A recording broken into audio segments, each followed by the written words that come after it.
If you look at this candle's high,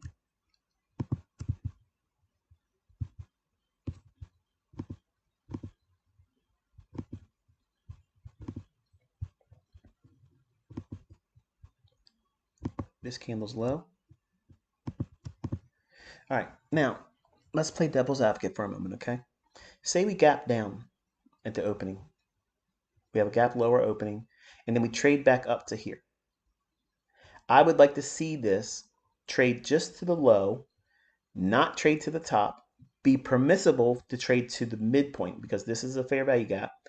If we're bullish, this would be expected to offer what? Support and send price higher.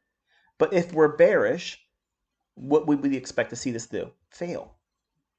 And this is what happens when jokers literally look at things and they talk about something that I didn't talk about. But they'll point to a chart and say, look at this. This is ICT stuff failing. In your hands, it's failing because you don't know how to use it. But in the hands of someone that's proficient, and especially the person that's created it, I'm telling you how I'm using it. This fair value gap fails and it gives you insight. Now, if everything were to happen, so we have a gap lower opening, say we gap lower than this candle's low.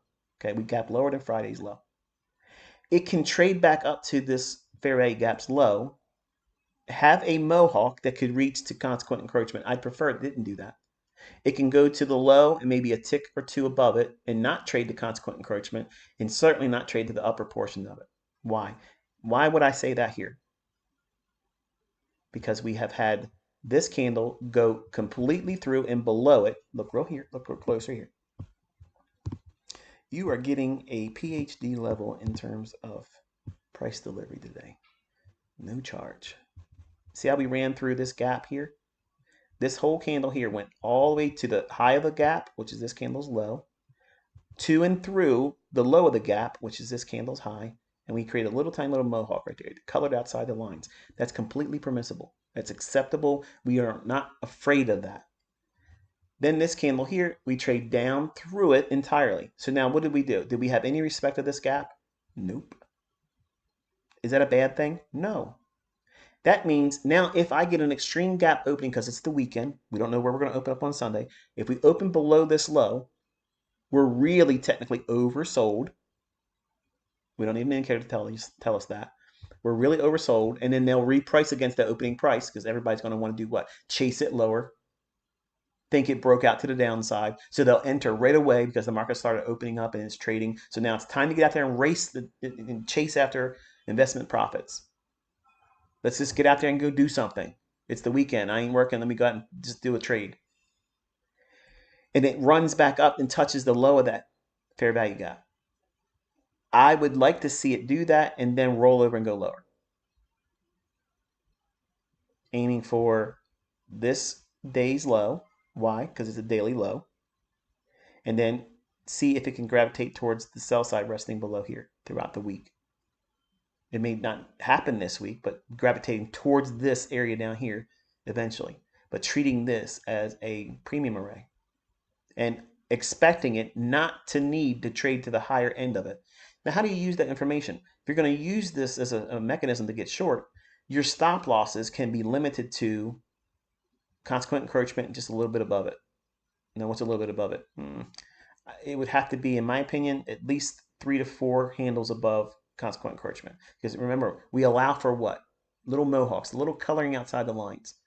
And if you're too demanding and you want to have these 1.5 handle stop losses, which you can do on the lower time frames like the 15-second, 30-second, 1-minute charts, you can do that. But I wouldn't try to do that in the climate that we have right now because there's a whole lot of they've sped up things where it tends to be a little bit more exaggerated, even when it's not moving much. It's still moving more than you're going to be comfortable doing with a less than 2 handle stop loss. It's just you're asking that it get stopped out. And are you going to have the experience to see the trade's still there and you were just being too greedy and too tight with your stop loss to get right back in? Chances are probably not. Where I can be stopped out, and you've seen me do it, I think 3 or 4 times this year. I'm trading with real money, live money, not demo, real money, getting stopped out and immediately going right back in and getting what I wanted to take down as a haul. So that's experience. But you can't understand these things. If I was to teach it through a book, just only through a book with a static chart and then showing you after the fact, here's what it looks like, it wouldn't mean as much. You wouldn't be able to take from it the very impact that I'm trying to put forward in this discussion today. So seeing specific PD arrays, and it's not just simply a fair value gap that fails. There's many times I want PD arrays to fail. Think about when I'm teaching you order flow. So every PD array has in its formation a application of wanting to see it fail for the purposes of giving you insight, then you can use it for a counter trade idea. It has an inverse nature to it. So when you see price like this and you finally, and what I just said, for some of you that are brand new, you don't know what I'm talking about and you don't really appreciate what I just said.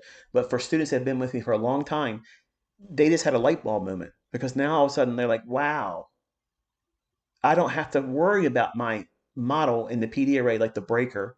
If it fails, I can have an inversion and trade off of that. If I use a mitigation block and it fails, okay, when it trades back to it again, I can trade it inverse and capitalize even with half the leverage and get back what I lost and still find a profit. So there's no reason for you to fear or try to avoid losing, because you're going to lose. You're going to have a losing trade. You will absolutely have a losing trade and probably have a series of them, especially when you're brand new. But there's nothing to fear. There's no reason for you to fear that, because your ability to judge and pick the very specific entry points and measure the risk that's appropriate for you from your entry to where your risk is, that's a skill set that's going to take you a while to figure that out. I have rules that help you do that, but you still, like I talked about the Twitter space yesterday on my Twitter feed, I talked about where motivation becomes impulse. You have all these good intentions of going in and looking at the chart and maybe doing something that is highly organized and specific and disciplined, but when you get there and you're the excitement of maybe potentially missing it and then second guessing yourself, and you think, well, what if my model isn't there, but I do see it moving up here and I think it's really going to go up above that old high or below that old low, and you completely abandon the model and you trade recklessly and impulsively. You won't do those things when you start seeing that this dynamic that is in price action. These things repeat all the time. They repeat all the time. And when your model fails you based on whatever PD array that is that you're using as an instrument for entry, whenever that fails, just know that there's one of my students that were looking for that very PD array to fail because their model is returning back to it and then using that. Never looked at it like that way, have you? But that's exactly what some of my students do. They're not breaking the models. They're not trading outside of what I taught. They're just using it in a model that fits their expectations on price at that given time. And it may not be an inversion fair value gap that you use as your model, but it gives you the flexibility to say, okay, I use fair value gaps to enter. But if I get it wrong, that means it's probably indicating that I'm really offside. So if it comes back up and trades back up into this level here, it might offer some measure of resistance. So therefore, we could see an opportunity for it to trade. And where would it trade to? Here's a daily low right there. What could you use as a partial before you get to that? Half of this range, which is what? Right here, which will be right below Friday's low. The opening of that candle and the consequent encroachment of the wick. Do you have to take a partial every single one of them? No. Which one would make sense for you based on how much you're leveraging, where you got in at, where the entry was? Because it could trade up to here and break extremely hard, and then the only first fair value gap it gives you would be down in here that you would feel comfortable taking. And there's a lot of things that you have to weigh out. And unfortunately, there isn't this always easy 1, 2, 3 criteria or recipe where it always does the same thing at the same manner, the same range in pips of risk, the same pips in terms of the profit, and every profit partial should be only this many pips away from where you got it. You can't do it that way and be consistently uniform. I wish it was like that, and I was trying very hard as a young man to make trading like that, and I've come to the conclusion it's not necessary. That's something that will evade you. That's perfection, and perfection's not necessary in profitable trading.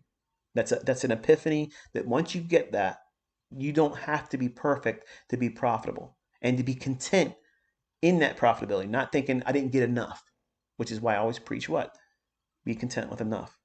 Do you have more money today than you had at the start of the day? If you do, stop.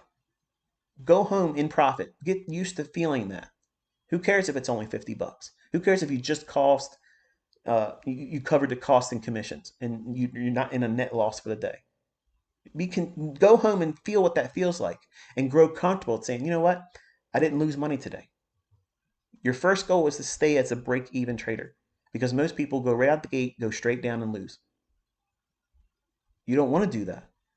You want to be able to maintain that watermark of where you opened up your equity, that balance. You want to stay real close to that until you figure out who you are and what you're trying to trade with. You're going to discover a whole lot about yourself when you start trading with real money. When there's real risk, you're going to decide whether or not you can trade with that model, with that time frame, with that measure of risk, that number of handles or pips that you're trying to use as a stop loss. It might not be feasible. You might need to trade with a larger stop loss because your precision isn't there yet. And that's not a knock against you. That's not saying that you can't be more precise with smaller stop losses eventually. But so many of my students try so quickly to try to rush to these really small little tiny stop losses, like that somehow makes you superior to someone else. It's not, because the chances of you getting stopped out exponentially increase. It demands precision that you may not have yet. Whereas someone that's brand new and they offer themselves a 15 handle stop loss, that sounds like a lot. It is if you're trading with 5 or 15 contracts on a mini for S&P or NASDAQ. That is a lot. But you're not going to feel that way if you're trading with one micro lot. It's not going to be that much. And you have to learn how to manage yourself. You have to learn how to hold on to these trades and not freak out and be in a rush to get your stop to break even or profitable. That's an entirely different lesson you have to learn too. That can't be taught in a book. I can't teach you a lesson that makes you feel comfortable doing it. You have to follow the rules I've provided and then do it. And you'll discover, okay, I need more time doing this with a lot less leverage. And which is why I tell you go down with the micro. $5 per handle for the E-mini S&P and $2 per handle on the NASDAQ. That's not a lot of money, but you can still make money doing that and learning how to get good at it. So many of you get these funded accounts, like my son. He can get these funded accounts. He's made money with it, and he ran in there and tried to do a $150,000 account and dusted it quickly because he went back to doing big contracts again because he thought, well, all I gotta do is replicate what I did there with more contracts, and he found out he can't do it. The fluctuations of the money scares him. So if he's scared of the money, is he going to think about the trade, hold it correctly? No. 2 ticks or 3 ticks of movement against him, it scares him out of the trade. He closes it in a loss, and then it runs in where he's thinking it's going to go. And he does that multiple times, and eventually he hits the maximum loss, and then that 150 count is gone. He did that with 2 of them this week. You're not obligated to know that. But I'm telling you, just because he's my son, he's doing the same things that some of you probably are doing right now because you're impulsively trying to do things that you're not really ready to do with an amount of risk that's too high for you. You have to graduate into that. I don't know why I even brought that up, but just know that the stop losses, I would like to keep the stop loss tight here at just above consequent encroachment if it was a trade up to that level there. And if I got stopped out, it's okay because I'm following the rules of what I've outlined here.